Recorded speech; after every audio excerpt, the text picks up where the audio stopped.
Oh, so you're calling your game Final Fight, eh? Is that because it's your final attempt at making the best game in your chosen genre, much like the lauded Final Fantasy? I'm sure that'll work out really well for you, and we'll get to see at least 15 more sequels in this franchise.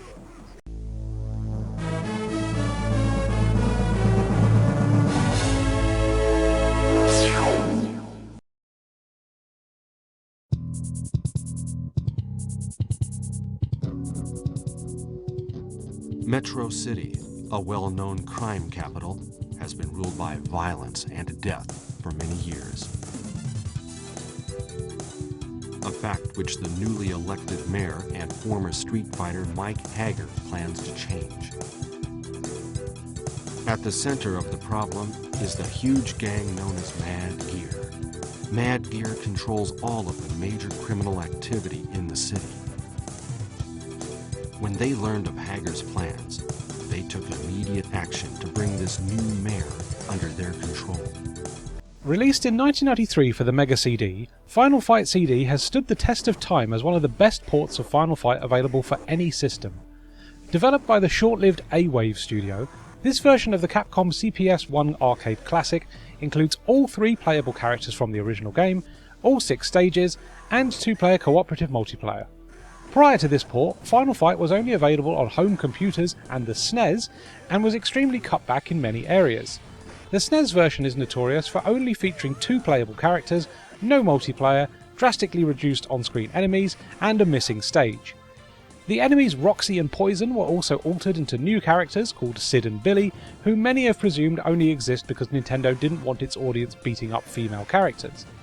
Final Fight CD would only be superseded in quality by the X68000 port developed internally by Capcom and released in 1992, and then later emulated ports like the ones featured in Capcom Classic Collection for PS2 and PSP, and Final Fight Double Impact for Xbox 360 and PS3. While the Mega CD port does suffer from a decrease in colour as well as fewer on-screen enemies, it's still a damn fine way to play Final Fight at home and has been balanced to keep the action fast and varied.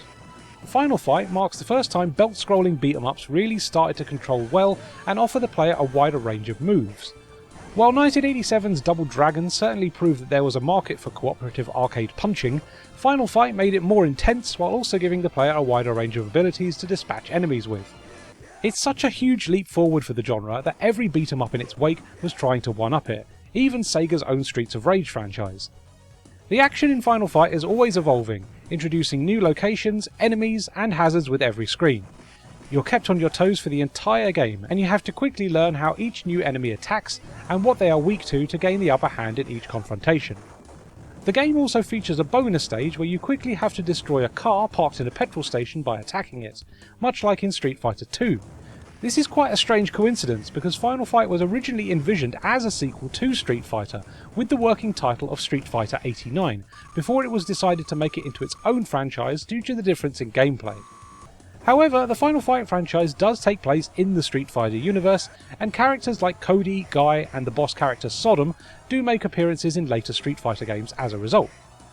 So what else is different about this Mega CD port? Well, we've got fully voiced cutscenes and an exclusive CD quality arranged soundtrack that absolutely bangs. It's a real shame this soundtrack has stayed exclusive to this port because everyone needs to learn about the greatness of... And who could forget? We also get a new time attack mode, which is much like the Mega Drive version of Golden Axe's duel mode, in that it puts you in an arena with multiple waves of enemies and asks you to survive as long as possible. So why come back to this port of Final Fight over any of the more modern emulated versions?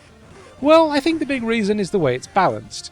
Because of the fewer enemies on screen, the game feels a lot more manageable than its arcade counterpart, which is so brutally intense it's almost comical. I know arcade games are balanced this way to keep you putting more money into the machine to continue, but Final Fight CD is a console game first and foremost, and it's balanced like one too. You could feasibly complete this game on 1 credit if you master its controls and react accordingly to each enemy by learning their attack patterns, while the arcade version just feels more and more unfair as it goes on. As a result, this Mega CD port feels a lot more substantial, as even if you just play a single credit in Final Fight CD, you'll get to see a sizable chunk of the game and not feel like the game is unfairly punishing you with way too many enemies on screen. Final Fight CD really stands up as a great way to play this game, and has garnered a reputation as one of the best games on the Mega CD. You can even improve it with some great colour hacks like Pyron's Enhancement Final Hack, which gets the game looking a little closer to its arcade counterpart by overhauling the colour palette. If you're a Mega CD owner, then you'll definitely want to look into adding Final Fight to your collection, as it's not only one of the system's best games, but is also one of a very small number of beat-em-ups available for the system, a genre that was hugely unrepresented on the Mega CD.